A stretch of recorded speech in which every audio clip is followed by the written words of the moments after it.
hitting is timing, and pitching is disrupting that timing. And this is what it looks like when you think of spread, speed spread. Like I said, this is a difference of 12 miles an hour.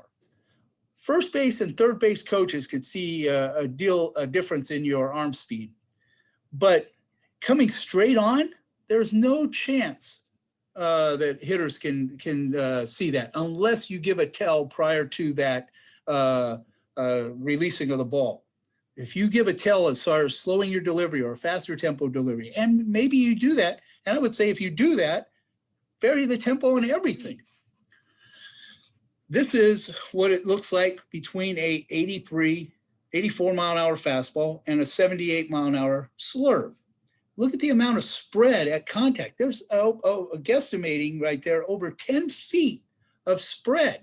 Now, one of the identifying things to it is obviously the slurve is breaking and the fastball is not, but you can see there's a greater spread to be found pitching the front and back. This is difference of 10 miles an hour, spin rate of 22.5 for the fastball and 1600 for the changeup. And at the contact zone, we're talking about 7 to 8 feet of spread right there. Now, this is the view from the press box. And when you're looking at this pitch, understand hitting is timing, pitching is disrupting that timing, and coming straight on, very tough to see.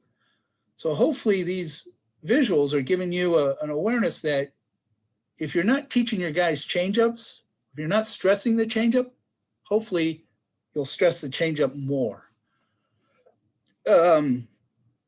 This is the difference between 3 fastballs, all 1 mile an hour apart, from 90 miles an hour to 87. And when we're talking about pitching through the strike zone, one of the keys is getting hitters to get off time, to slow up their bats, to speed up their bats, to scramble their eggs with that timing. Now, you incorporate this with the previous talk, moving around like that tank, and you increase the angles and the differences, we now make hitting tougher than what it already is. And it's pretty darn tough as it is. I feel, and I'll make this statement right now, that if we made a rule in Major League Baseball that if you were an ambidextrous pitcher, that you couldn't throw one pitch with the right hand and you couldn't throw the following pitch with the left hand, but that you had to designate prior to the inning which hand you were going to throw with, because pitching from one to the other was trifling enough and made hitting tough that they made that rule for it. I believe that the video that I showed you of my young man doing just that, if that was 1970, we would already see a rule in play saying, just like they reduced the size of the mound when Gibson had his ordeal, the height of the mound was pretty high.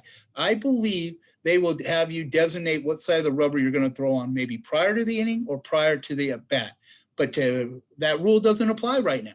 And to be able to move right now, I believe it'll be trifling for the hitter. Now, this is the difference between 2 breaking balls that are 1 mile apart. And one of them, I mean, when you think of hitting a ball solid, the other one is going to be a mishit. But you can see the spread between those 2 pitches at 1 mile an hour, both breaking balls.